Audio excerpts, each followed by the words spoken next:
I wanted to have a conversation with a mythology professor to be able to write stories like Lord of the Rings and Star Wars. Let's go. I'm looking at archetypal villains, and I have this need to explain them and to be like, what is the mental illness that he got?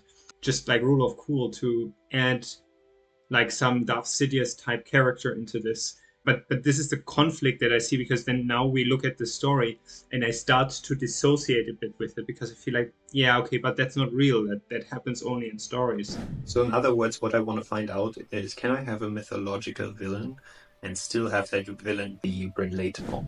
Like an Avengers movie, which is just epic and goes beyond everything, rather than Game of Thrones. You see, and that will depend on the mood. Yeah. So both will have, one will be purely more mythological, and the other will have that other aspect, which is also engaging.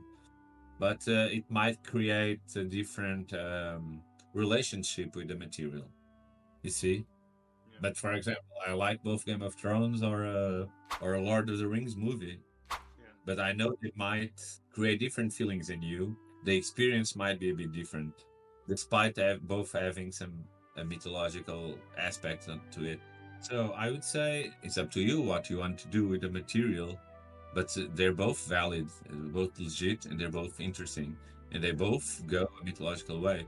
There's just the further you get closer to reality, it creates different feelings in your audience. Of course, there are some ways to have both in the same story. I'm thinking about Darth Vader and Darth Sidious, which are on the same storyline, and one is corrupted, something went wrong at some point after his childhood, and the other character, Darth Sidious, is just straight up the worst.